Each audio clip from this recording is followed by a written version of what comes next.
Edgar Berlanga stops Padraig McCrory in 6 rounds at the Caribe Royale in Orlando, Florida, in the main event on DAZN Boxing tonight. I'm Paulie Malignaggi. This is Paulie TV.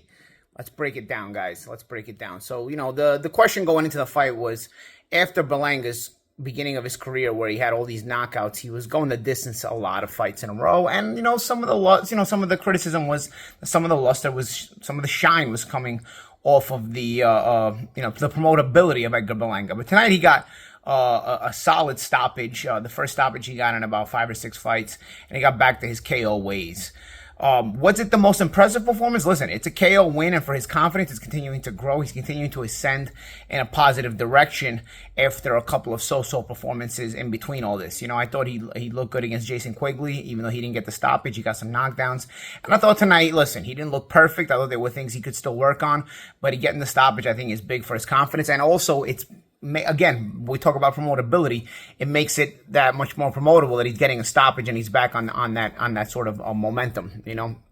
Anytime you have a Puerto Rican fighter that can sell a lot of tickets, in boxing, that's going to be a positive thing for everybody involved with him, including himself. And I think Berlanga, having started his career with such momentum, there's always going to be that curiosity about him. So even if he doesn't always look perfect, if he can get back on that momentum like he did a little bit tonight, people right away can jump back on the bandwagon, especially the networks and obviously when it comes to the money. McCrory, listen, he came into the fight 35 years old, a little, not the best age, but listen, he was a solid fighter. He came in solid. He was never going to be a world beater, but again, it's part of the process here in bringing back Berlanga to where you're trying to get him to, because in a stacked weight class, you don't want to be too much in a rush, but at the same time, Berlanga, 26 years old, is going to start eyeing these bigger fights. And of course, they were talking about Canelo Alvarez after the fight. That's sort of the biggest name in the weight class. And not only does he have all the titles, but obviously he represents all of the money.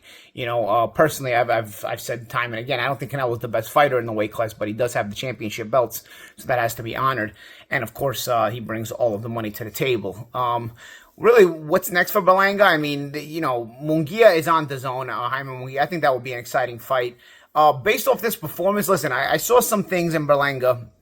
The finish was impressive. It was still a one-punch finish. I know he caught McCrory with a right hand just a few seconds before, but there was a big right hand that got the knockdown. It wasn't a combination. It was one shot. So, again, that one-punch finish was impressive. I thought he beat the fight more out of McCrory than it was more so than a one-punch finish, even though the ending was a one-punch shot. I thought the fight was more beaten out of McCrory little by little.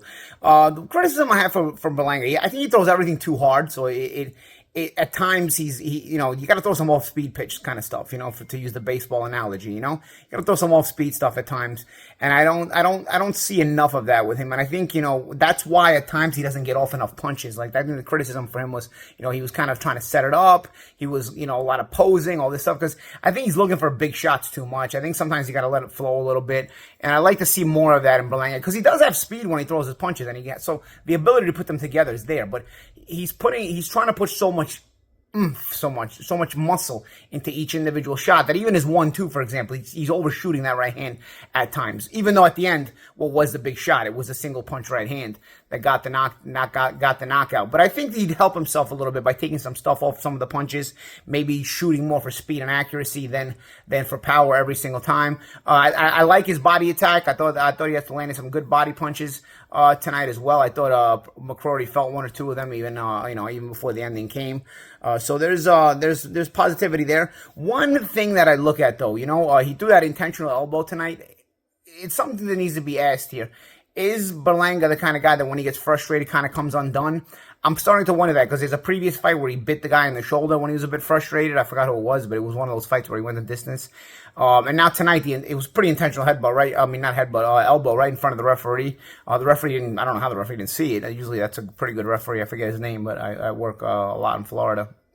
And, we see him at Pro Box TV a lot, one of the better referees in the state. But he missed the elbow, and I thought that was pretty intentional. But still, whether he missed it or not, the point is Berlanga the kind of guy that will get a bit frustrated and do dirty things? Is there I don't want to say, is there an Andrew Galata in him? Is there somebody in him that if he's too frustrated, he'll get himself disqualified? I don't want to go that far, but you start to ask yourself questions, because the bite was intentional, obviously, in that other fight. The elbow tie was very intentional as well, even though he got away with it. But what happens at a much higher level? Can Berlanga keep his emotions in check enough to stay in a tough fight, in a tough situation against the highest elite of the sport, which he hasn't been in the ring against yet? Listen, these are solid guys he's beating, but he hasn't been in the ring with the elite of the sport, which again takes us back to the Munguia fight and the Canelo fight now, and these are the fights that are being mentioned. Obviously, Munguia being on the zone is an easier fight to make. Right now, Canelo is fighting PBC opponents. He did a 2-fight deal with 2 or 3-fight deal with PBC, and he's in the middle of that. I don't know what that does for Berlanga's chances of getting Canelo. I personally don't think Canelo wants to fight the most elite guys in the weight class. I think the two best guys in the weight class are Benavidez and Morel, with Jaime Munguia being right there as well.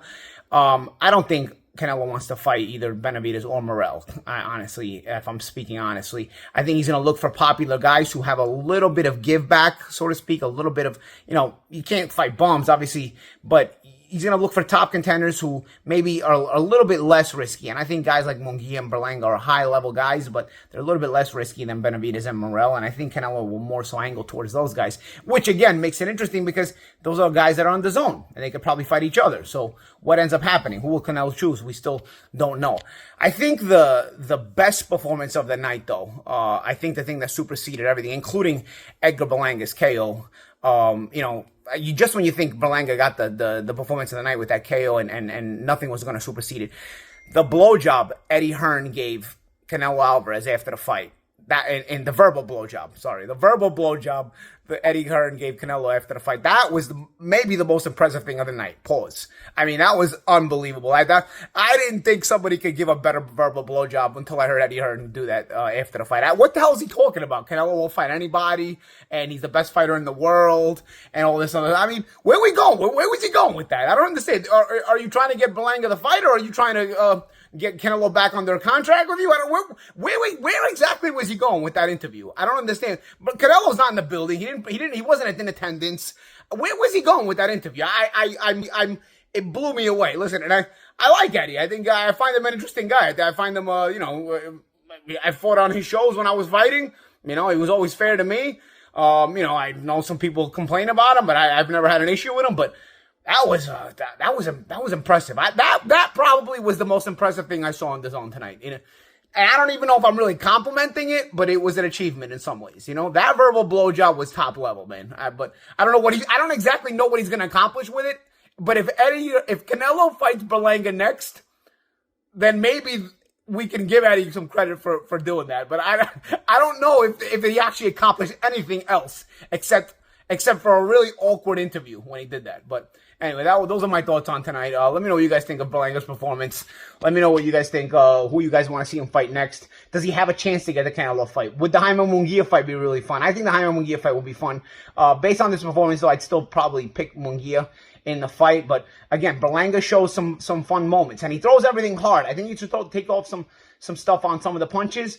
But Munguia is not that difficult to hit. So a guy who's throwing everything hard, I think we'll find Munguia in some spots as well. And, of course, Munguia throws a lot of hard punches and likes to throw in combination. It will be an interesting fight. To me, that's probably the most fun fight Berlanga can find right now. But, of course, at 168 pounds, everybody's looking for Canelo Alvarez. I'm Paulie Malignaggi. This is Paulie TV.